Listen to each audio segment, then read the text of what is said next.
You are me. That's what I said. I am. You are me. Don't you see? I am. You are me. That's what I said. I am. You are me. Don't you see? I am. You are me. That's what I said. I am. You are me. Don't you see? It seems like I'm over here and you're over there, but there is something between us that's greater than air. It seems like I'm over here and you're over there, but there is something between us that's greater than air. It seems like I'm over here and you're over there, but there is something between us that's greater than air. It seems like I'm over here and you're over there, but there is something between us that's greater than air. It seems like I'm over here and you're over there, but there is something between us that's greater than air. It seems like I'm over here and you're over there, but there is something between us that's greater than air. It seems like I am a part of you, you are a part of me. And so together we are one body. I am inside your head, you are inside my heart. We fit together, perfect from the start. I am, you are me. That's what I said. I am, you are me.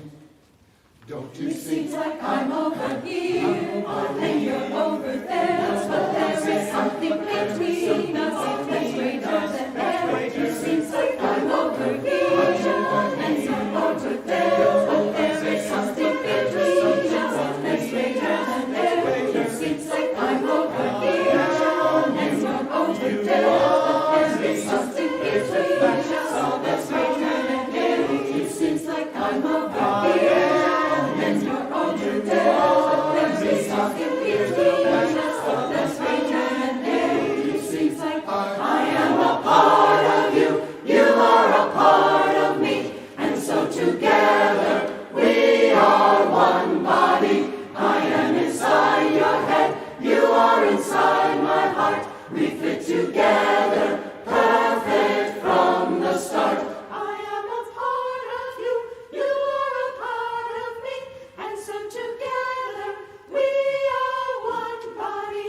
I am inside your head, you are inside my heart. We fit together, perfect from the start. I am a part of you, you are a part of me, and so together we are one body. I am inside your head, you are inside my heart. We fit together, perfect from the start.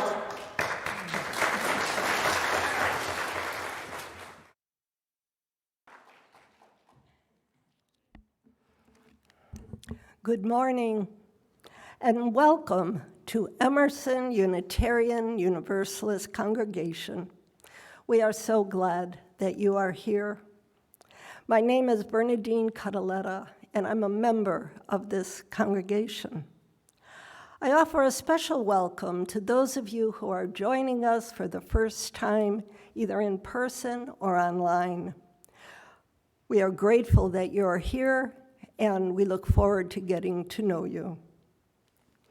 As Unitarian Universalist congregation, we think that women's rights are human rights, that Black lives matter, that climate change is real, and that diversity should be celebrated.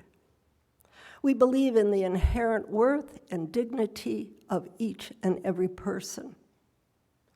Today we have the pleasure of welcoming Ed Kasper as our speaker this morning.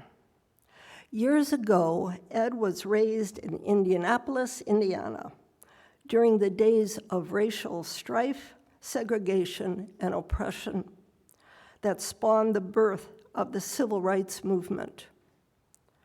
Today, Ed has assumed several vital roles in our congregation. He is the co-chair of Emerson Memorial Garden Group. He's a member of the Ministerial Search Committee. He is a worship assistant, a member of the choir, and a member of the social justice team. He works with grounds maintenance crew, and he will be a UUA General Assembly delegate representing our congregation for the third consecutive year. Ed is well loved and highly respected by this Emerson congregation. We are honored to have Ed speak with us this morning. Welcome, Ed.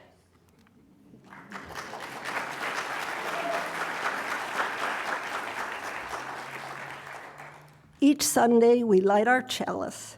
It's a symbol of Unitarian Universalism and a reminder of our commitment to be a beacon of love and hope to all. Today, Jeff Jacoby will light our chalice. Blessed is the fire that burns deep in the soul. It is the flame of the human spirit, touched into being by the mystery of life. It is the fire of reason, the fire of compassion, the fire of community. It is the fire of love burning deep within the heart of every human being.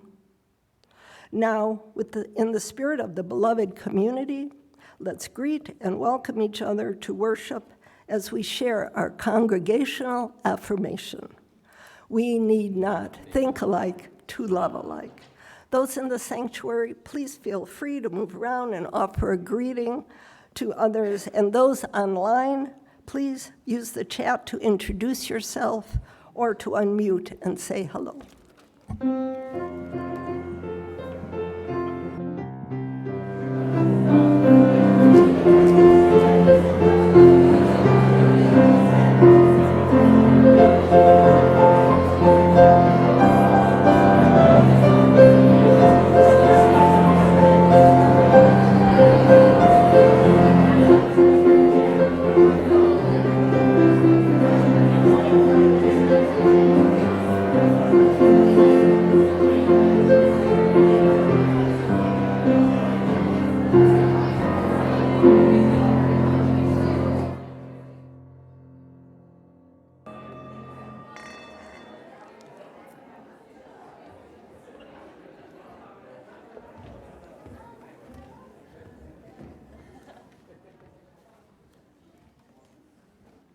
Good morning.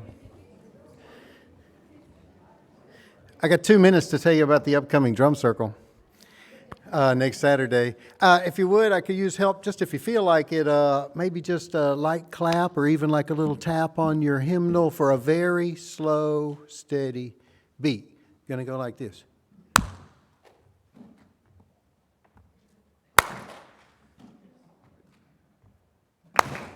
Nice and quiet. Can you hold that for me?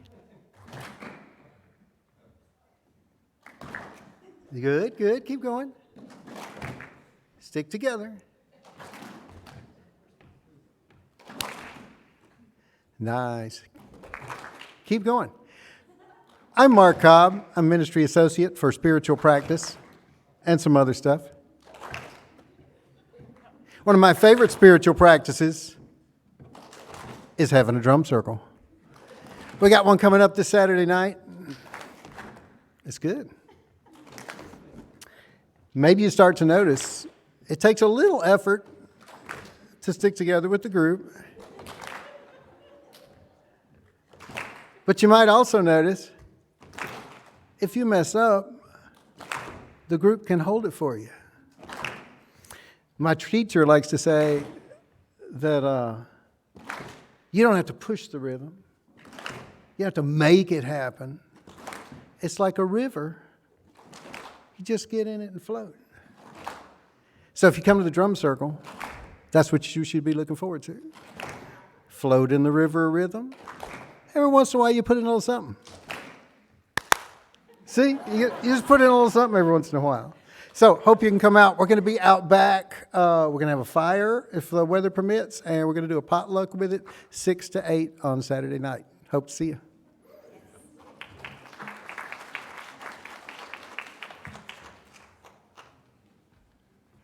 And now, as you're willing and able, would you stand up and sing our opening hymn, number 34, in your gray hymnal, Thou I May Speak with Bravest Fire.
Good morning, all. Good morning. I'm Susan Ullman, a member of our Emerson Pastoral Care team. At this point in the service, let's pause and reflect on our joys, sorrows, and concerns in our lives, and light candles to honor them. The 3 large white candles over there on the table honor the Cherokee and Muskogee nations of indigenous peoples. They lived here before we have. They honor Africans wrongly enslaved here and hope for a peaceful end to conflicts across our globe, especially the crisis of the war on the Ukraine people. We have many to hold dear. Each Sunday you are here, we invite you to light a candle at the table for who you hold in your heart. And if you're online, we invite you to light a candle and put it nearby you for who you hold in your heart too. Please feel free to write a joy, sorrow, or concern in this book, or email it to pastoralcare@emersonuu.org, and we'll share it with the congregation. Thank you, Jeffrey Jacoby, for lighting our candles of care today. With open hearts, let's hold these joys.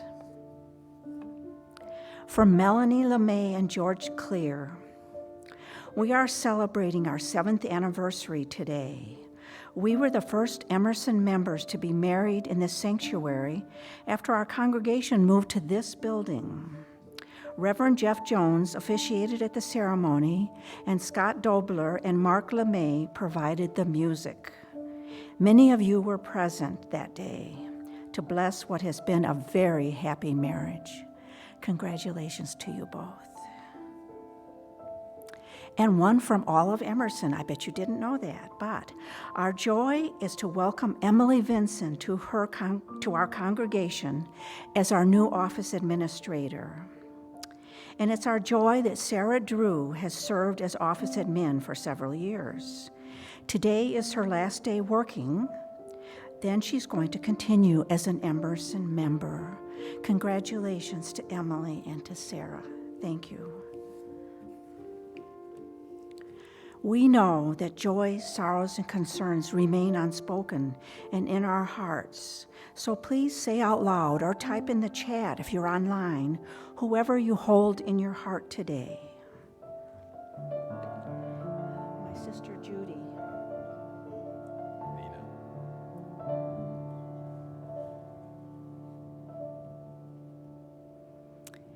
In thankful awareness, let's say the Buddhist prayer of loving kindness.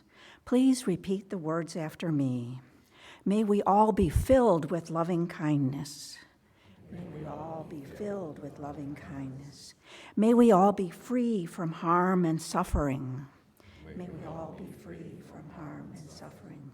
May we all be well in body, heart, and mind. May we all be well in body, heart, and mind. May we all be at peace. May we all be at peace. Blessed be.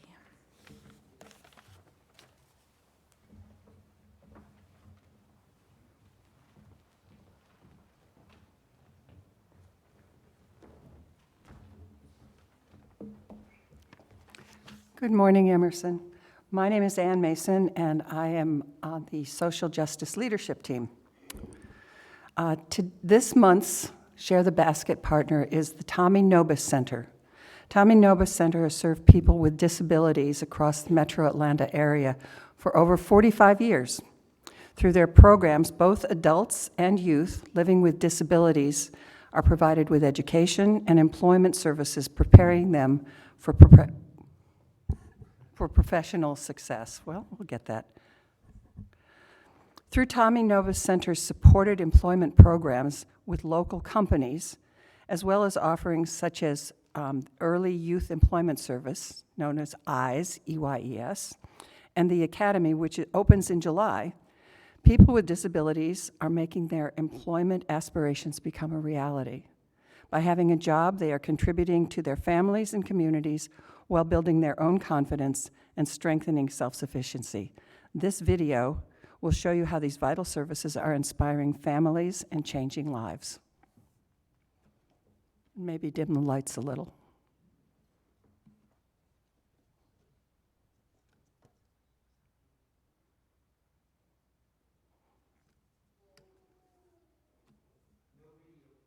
No video. Okay. No? We at Emerson have been greatly blessed. Please give generously so that others may be blessed by the work of this congregation. We'll now take up the collection. Thank you.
Well, it is story time. So I have a story for all ages. So if the young and the young at heart would like to come up and join me for a story, we have a story for you.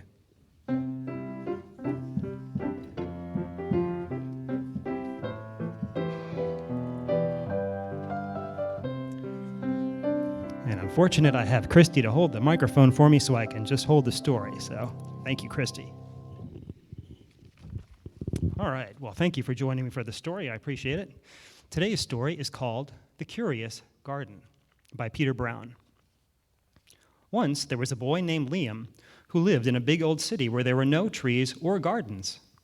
Many people lived there, but they always stayed inside, checking their phones and watching TV.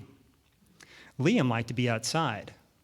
Many parts of his city looked kind of old and abandoned and run down, but he still liked being outside, so he walked around all the time. His favorite time to be out was during the rain. While everyone else was inside scrolling, he was outside with his rain boots on and an umbrella, splashing around all by himself. He wondered why no one else ever joined him or realized how much fun it was to be outside. On one of those very rainy days, Liam was walking near the old elevated railroad. It had stopped working long ago, and no one ever went up there anymore. As he was walking by one of the towers that led to the train tracks, a rusty old door blew open right in front of him. He had always wanted to see what was up there, so he went ahead and climbed the stairs to see what was there. Once he reached the top and looked out at the old broken tracks, he was shocked by what he saw out there. There was a little shrub and some wildflowers growing up there on top there with the train tracks. The plants were alive, but they looked a little dry, a little overgrown, and they clearly needed a gardener. So Liam went to work right away, picking up some trash, pulling up some dead weeds, and in no time, the little patch of plants looked better. He came back the next day and watered them, and then went back every day after that. The train track garden was very happy to be taken care of. It began to grow, and it became curious for new places to grow. It began to spread down the track in both directions. The moss and weeds were first, but then the wildflowers multiplied quickly and spread even further. The garden was very curious if it found a rusty old car to grow out of or an old sign to climb, anything to get a little closer to the sun or find a nice special place to put its roots. And the train track carried people all over the city, so the train snaked its way all over the place, so there were lots of places for the garden to grow. It kind of went all around the city like a school bus, kind of like that kind of thing, all over the town. Winter came, and Liam was forced to leave the garden alone as it slept. But he didn't worry about it. He used the cold months to look up new plants, order seeds for the coming year, and collect some shovels and stuff like this, like a weeder. And he knew he needed some new stuff, some new equipment, so he got all that together for spring. So after 3 cruel months of winter, the warmth returned, and so did the garden. Liam was thrilled to get back and went right to work trimming dead limbs and planting seeds. The winter had been hard on the garden, but it didn't take very long for Liam to wake it back up again and had it looking better than ever. He went every day and always looked down at the ground as he was working and was thrilled to see the black-eyed Susans, the columbine, the sunflowers, and echinacea seeds he had planted all sprouting. Oh, there was no need to look up, only a bunch of ugly old buildings, so he kept his gaze on his garden, looking down. The more the garden grew, the more curious it became. There were huge drifts of daisies and sunflowers that made their way along the tracks. The garden had begun to grow on its own, the flowers and shrubs beginning to show up all by themselves in surprising places, replacing the old broken train tracks that were brown and gray with bright green, red, yellow, purple, blue, and white. One day, just as summer was starting, Liam was gardening, looking down, doing his gardening thing, all focused on his gardening, and then he heard a beautiful sound that he had never heard in his city before. He almost wasn't sure he heard it, and he stopped and he paused, and then it happened again. He looked up and saw on an old sign by the side of the tracks there was a bright blue bird singing. It sounded beautiful. So Liam stood up to listen more closely, and the bird flapped its wings and took off. He watched the bluebird fly toward the heart of the city, and it was at that moment that he realized something. Every day he came to his garden, he looked down at the ground, and for months now he had not looked around the rest of the city. Now that he was seeing it, it looked like everyone in the city had decided to plant a garden too. Every rooftop, every balcony, every alley, every place there was a little bit of sunlight had gardens suddenly. Well, I wonder why so many people have gardens now, Liam wondered. I thought mine was the only one. All the places that had been drab, gray, and brown were now alive with a rainbow of colors. Some of the other people saw Liam looking, and they motioned for him to come so they could show him their garden. So he visited. He brought plants from his garden sometimes, and others gave him plants as well, and he loved seeing all the other gardens, and it made him very happy to see his city all transformed and be all alive now. After visiting dozens of impressive gardens, Liam was about to leave and return to his own garden, full of ideas now that he had seen what others were doing in theirs. And he made a comment to the nice older lady whose garden he was in. "Thank you so much for showing me your garden. It's amazing. I just keep thinking it's funny that all of us started gardening at the same time. There didn't seem to be any gardens anywhere, and now they're everywhere." "You mean you don't know where all these gardens came from?" the lady said in shock as she was removing her garden gloves. "Well, no," replied Liam, holding up his hands. Do you?" "Well, of course I do," she said. "It was all because of you. We all saw what you did to the train track, and everyone in the city can see that, so we all got started because of you." "Me? But I just saw some plants up there that needed to be taken care of and just kept going. You mean everyone?" It began to sink in, and Liam looked again at the city all around him and saw that wherever the curious train track garden went, the new gardens were beside it. There were gardens everywhere, but his was always the one at the center, no matter where he looked. He was amazed that his garden had inspired so many others. Still, no matter how beautiful all his other gardens were, he couldn't wait to get back to his own garden. It was always his favorite, and he was very happy to be back there. But now everyone in the city could see part of Liam's garden as it rambled through the now colorful green city. So, you may never know the difference you make while gardening, writing, or baking a cake. Make a change in the world you'd like to see. Whatever you notice, that is the key. Just be yourself every hour, every day, and you may be showing someone else the way. If you're a teacher, a fireman, or driving a bus, you may be inspiring every single one of us. All right. So.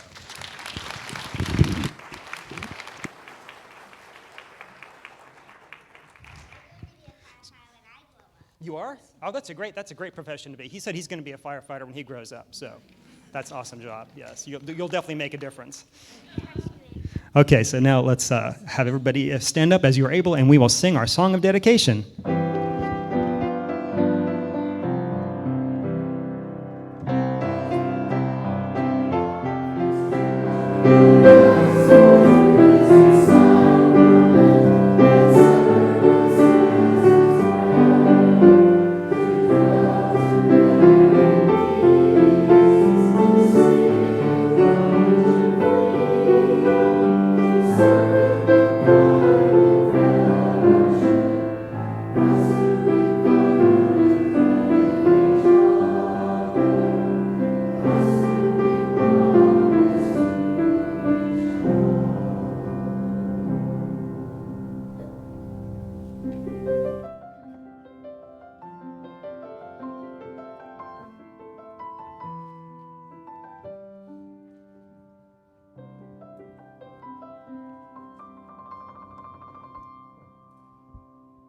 Good morning, everybody. My name is Kelly Froberg, and I'm a member of this congregation, and I'm going to be leading our meditation this morning. So I would invite everybody to just find a comfortable place in your chair and get ready to just spend a couple of minutes in your imagination. As we walk through life, how do we interact with those around us? Do you welcome connection with strangers or try to hold yourself apart? Does time spent with others charge your batteries or drain them? Today, I'm going to invite you to take a short meditation trip to check in on your connection meters. Please close your eyes or lower your gaze, whatever feels comfortable. Take a deep breath in through your nose, breathing out through your mouth. If you can, place your palms hands up in your lap. This is the universal symbol of acceptance.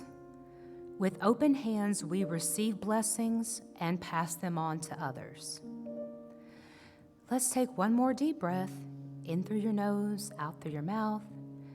And now picture yourself moving through your day. Who are the people that you see, speak to, and engaged with? Loved ones, strangers? How do you share yourself and your passions with them? How does it feel for you to move through the world? Are there opportunities for positive, loving connection that you are not taking? Why? We all have an obligation to try and see this world through the eyes of others. The first step to creating a personal ministry is to identify what you're passionate about. What do you want others to know? What brings you joy that could connect you to someone else? Picture yourself passing on this beautiful, elemental part of yourself to others. How can you engage, connect, and become a more global citizen? How can you shed the bushel that's hiding your light? Now take another deep breath, and as you release it, begin to wiggle your fingers and toes. With the next breath, becoming aware of the space and the people around you, the feelings of love that you are surrounded by. When you're comfortable, open your eyes. This congregation is full of love, joy, and compassion. Please keep sharing what is unique about you with all of us.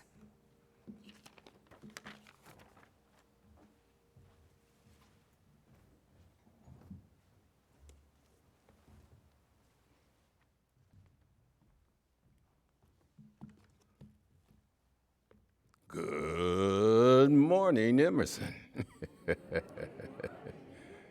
I'm Ed. Thanks, Bernadine, for those wonderful words. You made me sound like somebody that likes being around Emerson. Thank you so much. Many of you are aware of our daughter's death several years ago, resulting from gun violence.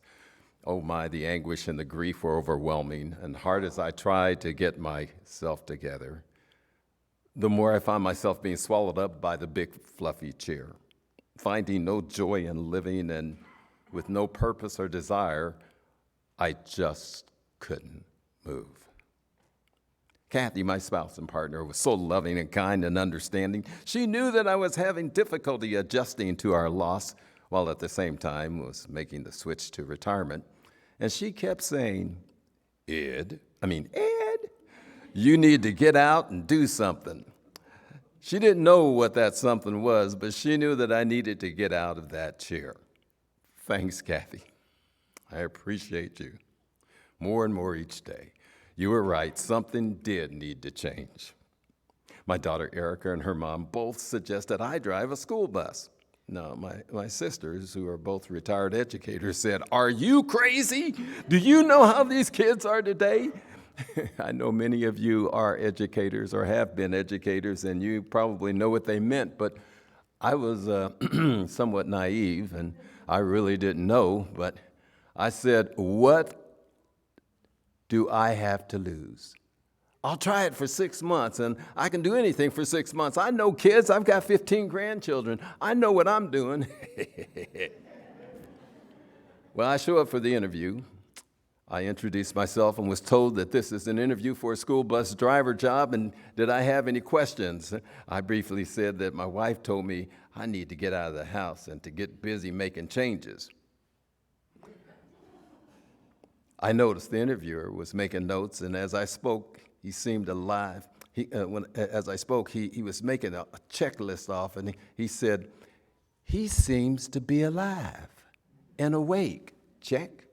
He can maneuver sitting and standing. Check.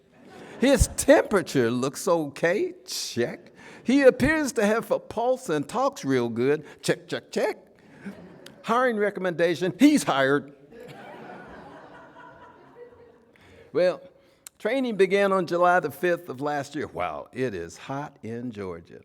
And reality set in. I nervously drove through a parking lot with hundreds of yellow school buses. See, the reality that I was experiencing, I had never been on a school bus in my life. I'm from the city back in the day, and we walked to and from school. And when we went to music competitions, we rode old city transit buses. So the trainers were really surprised at my innocence. We were told training would include classroom training, hands-on training, and the requirement to secure a CDL, commercial driver's license. Now, remember, this training is during the heat of the day in Georgia, just in case I didn't tell you, it was July. Well, now there I am with the others in the class. We're digging under the dirty hood of a school bus, and then we get down on the steamy hot pavement. We're scooting underneath the bus, learning all the detailed parts while I'm wiping the sweat dripping from my brow, and then I politely ask somebody, can somebody get me up off this ground? And I was thinking, now what have I gotten myself into? What's this got to do with driving a school bus? I passed the CDL written test on the first time, so you can have several attempts, but I'm pretty good.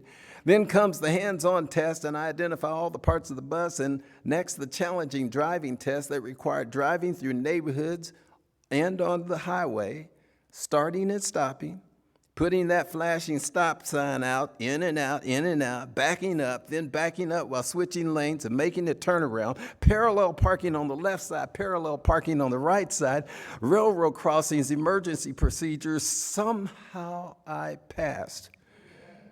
Wow, am I happy that bus had air conditioning. My first day driving the bus, here comes day one. It's 6:40 a.m. I've been awake since 5 o'clock. I am alone on that big bus, an older bus. I'm a rookie, so I get the one with no air conditioning. Hello, Georgia. It's August, and it's still hot. My first stop, a set of identical twins and 3 others walk up the steps. Second stop, 3 students. One who is so tiny, I think there's no way she could even be in kindergarten. The third stop, another 3 students, very quiet, sleepy looking. In fact, all of them look sleepy to me. There's 2 Liams with the same last initial. How am I going to figure out who's who? And then I hit the 4th stop. 17 students are getting on. I am trying to match up names and identify which students are 3rd grade or higher because they can walk home alone and or walk a sibling home. Boy, this job is getting crazy. Oh, and guess what's happening? Every parent, grandparent, aunt, uncle are at every bus stop kissing, hugging, crying, while prompting their little ones that it's okay to get on the bus with a stranger. They are taking photos, saying their goodbyes, and at the same time, I think they're checking out the new bus driver. And while all of this is happening, the unspeakable happens. A cute little kid, kindergartner, he starts up the steps of the bus. He stops and prevents the other students from coming on. He looks me in the eye and he says, "Hi, Mr. Bus Driver. I've got to go back home." I say, no, I'm taking you to school. He says, no, I got to go back home. Can you please wait? Because I think I pooped my pants. Thank goodness his parents were there and I could proceed with my route trying to arrive at the assigned times. Traffic is crazy and the two-way radio on the bus is going wild and every bus is running late and routes are backing up. And while most parents understand, there are those who, is it really my fault? It's my first day on the job. Most of the parents were good, though. I completed my elementary, high school, middle school routes, and I can now say I am a professional school bus driver. What do you think about that? And I smile because at least I'm not stuck in the big fluffy chair. Do any of you remember Art Linkletter? He was a TV host back in the day who loved interviewing kids on his show under that name of, what did he say, Kids Say the Darndest Things. Well, each day as I drove the school bus, I could hear new material for that show. I have avoided using names in this presentation to protect the identity of each student, but oh, when I close my eyes, I can see them, I can hear them, the joy. I mean, those kids are laughing and giggling, running and skipping. I just love it. I overheard a child that first day that said, he was talking with his friends, and he said, I like hay rides, but only without the hay because my mom says I might get dirty. Oh, me too. Or the little kindergarten student that says, well, Mr. Bus Driver, I'm doing exercises with my mom now. It's so much fun. I even have yogurt pants. Kathy, I'm searching the internet, Amazon right now as we speak. I'm going to get you some of them yogurt pants, okay? I had a young man that was dressed up for school for picture day. He looked sharp. He said, if you think these shoes look good, well, I've got other shoes at home that are so clean, they look cleaner than windows.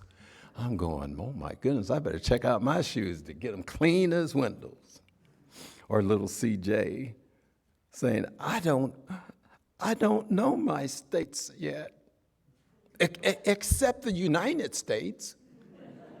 Oh, and Japan.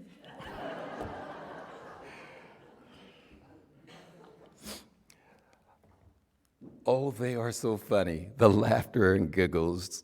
She hit me, he looked at me, he's in the wrong seat. For most of the school year, I always wore a cap on my head. Earlier this spring, though, on a warm day, I decided to remove my cap. And this kid couldn't believe his eyes.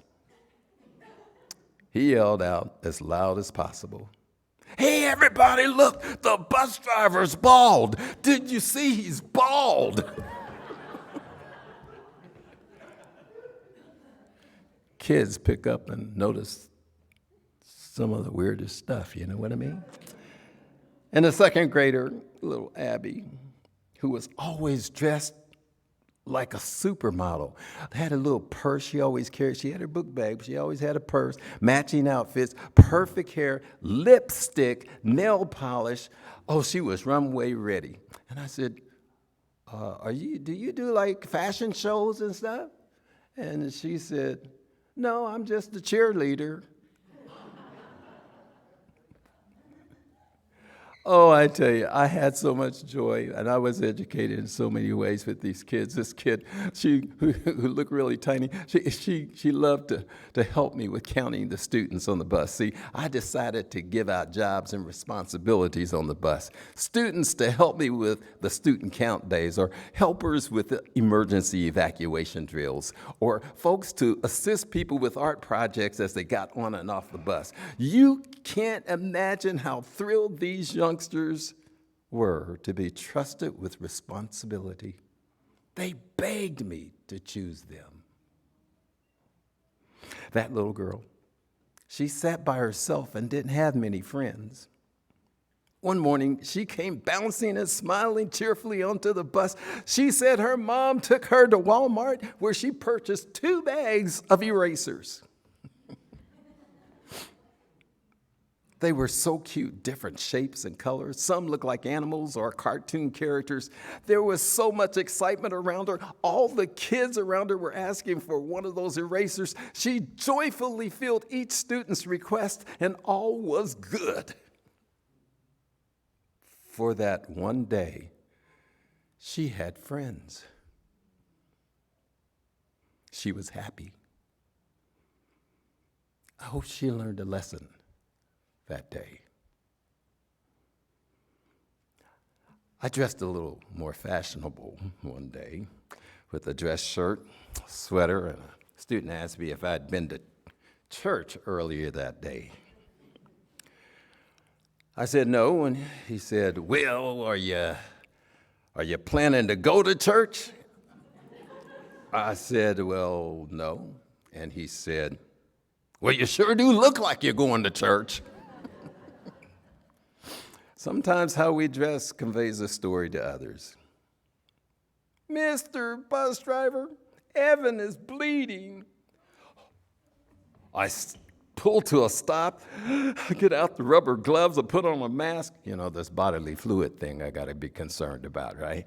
And I looked at the wound that was just a tiny little spot, like a spot that a ballpoint pen might make. I applied Kleenex, and all was well. I went through 3 boxes of Kleenex this past year. Have I told you that the bus is really, really cold in the winter? That the temperatures, when it's under freezing, well, we start the buses early to try and warm them up, but forget the air conditioning. Give me some heat, because it's cold. And there's the love story that I got to tell you about.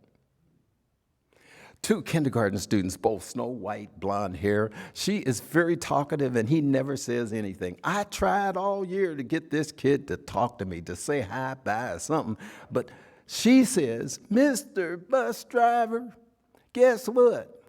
I love DJ, but he won't talk to me. And each day she kept asking to sit next to DJ. Again, he never says anything. He just keeps smiling. So one day, months later, she says, Mr. Bus Driver, I have tried everything. I have tried chasing DJ, and he still won't talk with me. But I still love him.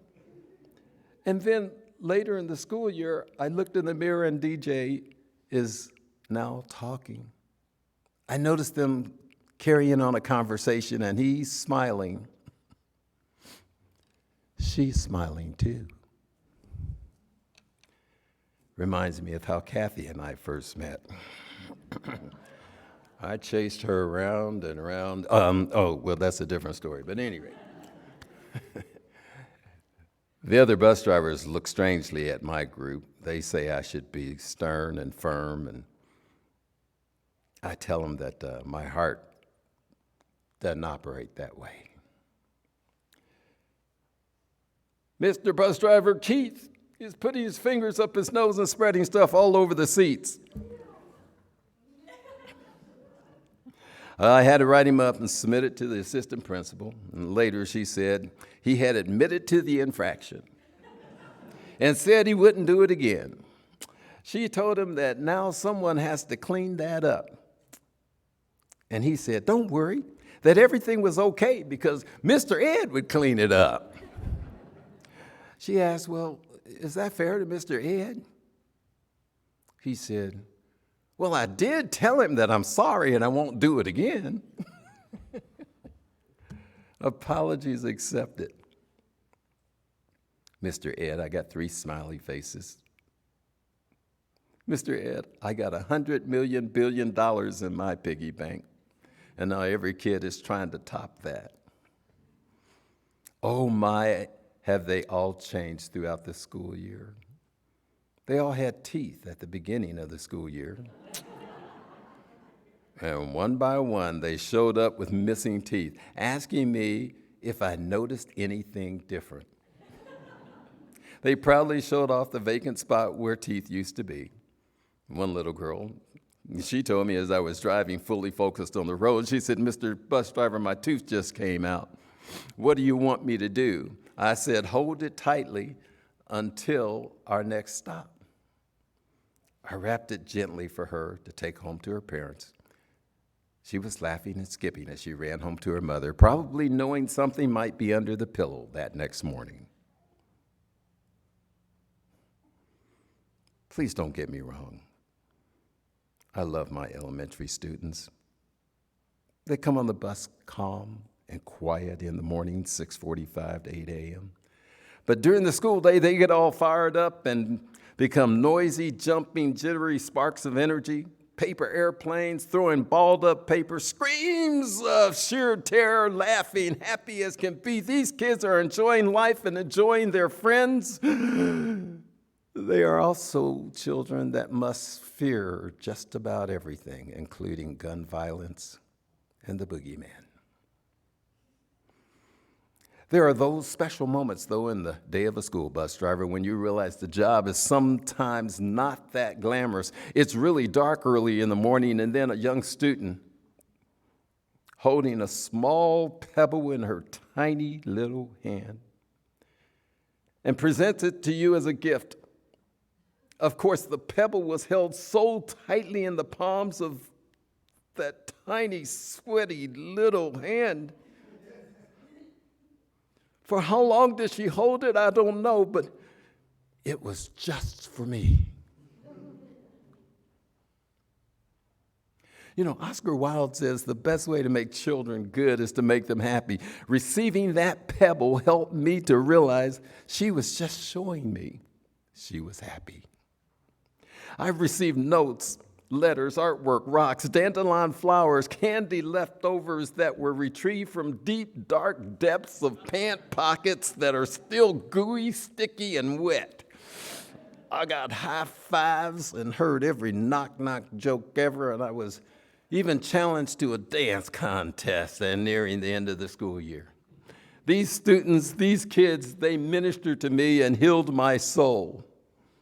They brought me back to a time of living. And they gave me school bus socks to go along with my outfit.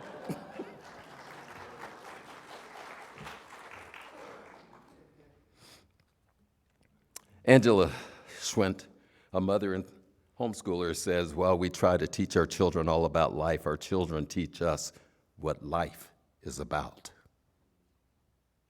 My high school route was cool, really laid back, and the middle school routes were, well, let's just say challenging. However, these students began to realize I would treat them with value and that I would respect their individuality. When they entered the bus, I looked them in the eyes and greeted them with good morning or good afternoon. And as they exited the bus, I would give them a positive affirmation or a goodbye with a smile. Have a wonderful day. Your day will be amazing. Have an awesome day. You are magnificent. Oh yeah, you get whipped cream and a cherry on the top. Whoa. These kids, the glow on their face because they never knew what would come out of my mouth. At first, they weren't sure how to respond, but eventually they responded with kindness towards me. Almost every student wished me a wonderful day. Here, they were interacting with this old dude that's the bus driver. At the end of the school year, each of them wished me well, even the super quiet ones. But I'll never forget the looks on their faces. When we had early release because of a bomb threat, these young adults, they deal with issues my generation never imagined. But I'm just an old bus driver. Oh, let's not forget bullying either, because yes, I said it, bullying happens and it's scary.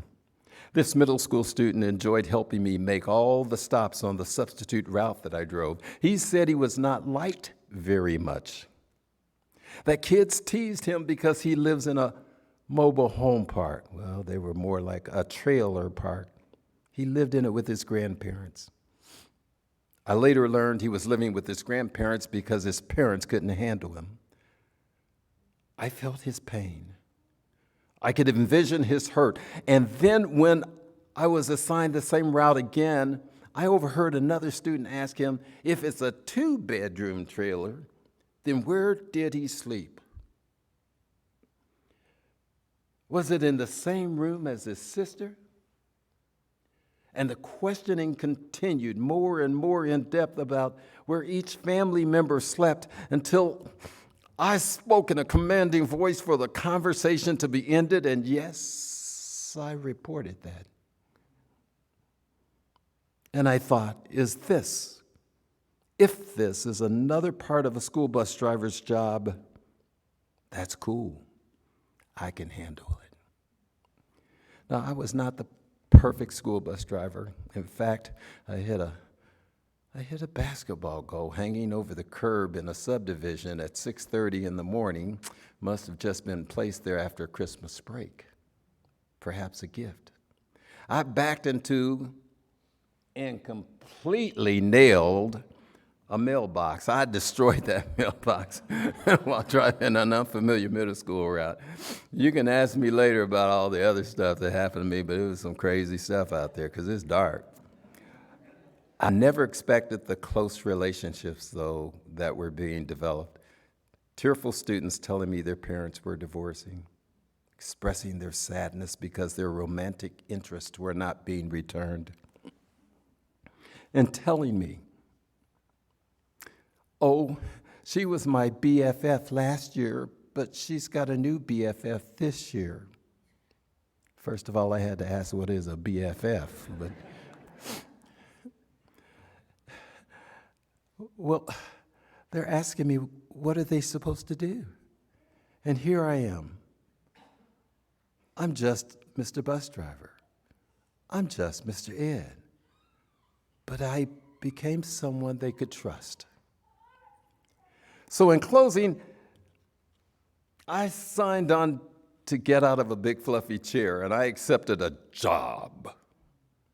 I thought it was there to keep those students safe and to get them back and forth to and from school on time. I even thought this had become my ministry. But the true ministry came back to me 10 times over.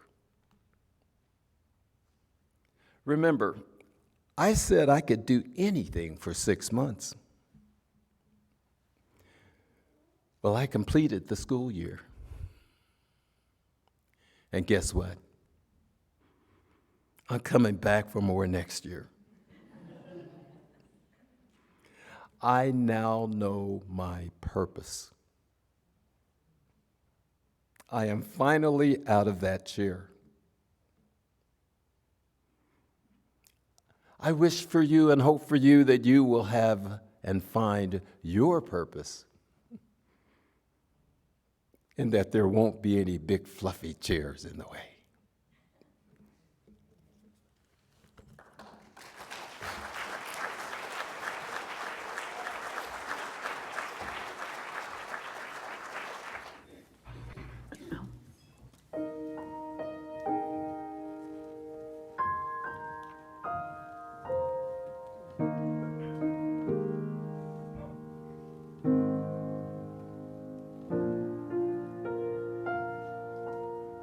I've heard it said that people come into our lives for a reason,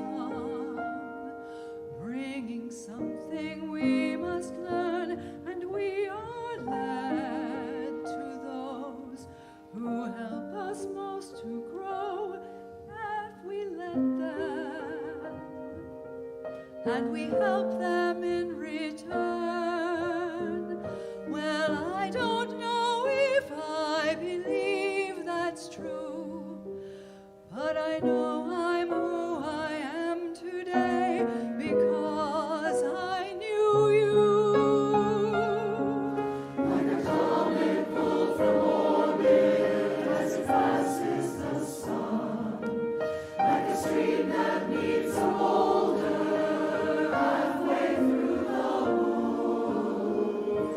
Who can say if I've been changed for the better? Because I knew you. I have been changed for the It will make me that we will never meet again in this lifetime. So let me say, because so much of me is made of what I learned from you. You'll be with me,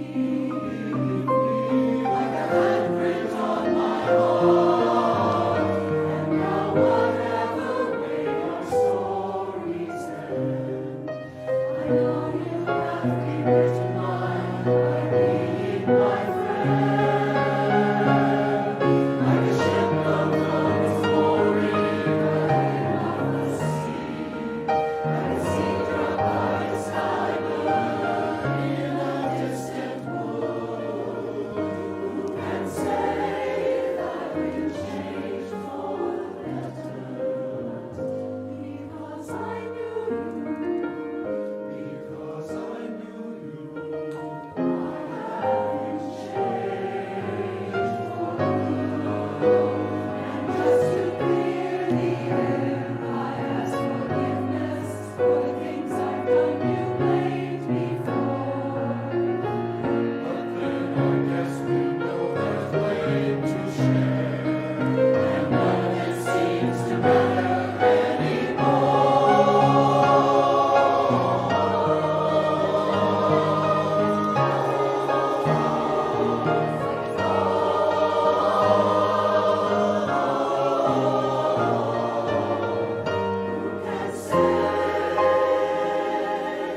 Emerson Choir. They were wonderful.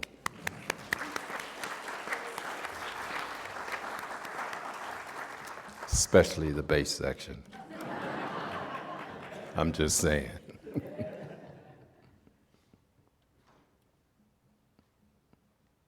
I have been changed for the better because I knew you. I have been changed for the better because I had some little, sometimes good kids on the school bus. I have been changed for the better because I allowed myself to change. And I think that's what I would leave you with today is don't be afraid of change. Embrace it. And be better. And now if you'll join us in singing our closing hymn, it will be projected on the screen.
We hope you have been nourished in heart and mind by our worship today. Ed, you have captured what it means to be a true Unitarian. Not creed, but deed. And you do the deed every day connecting and sharing your love. Thank you for your inspiring message.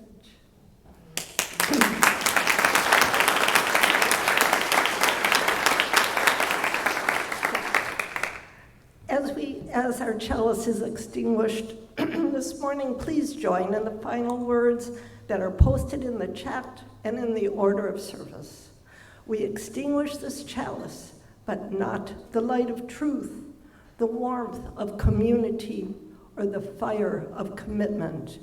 These we carry in our hearts and out into the world until we are together again.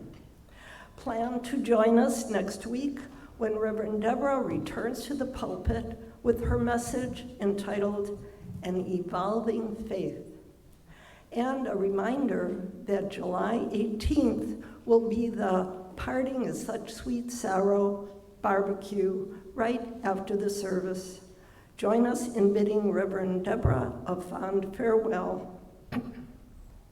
But now, excuse me, Join us for refreshments and fellowship time at our fellowship room at the first floor in the back of the doors.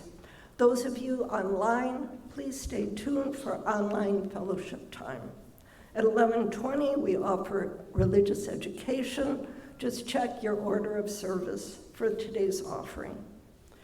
Our service is now concluded, but our connection has only begun. Go now in peace and take peace wherever you go.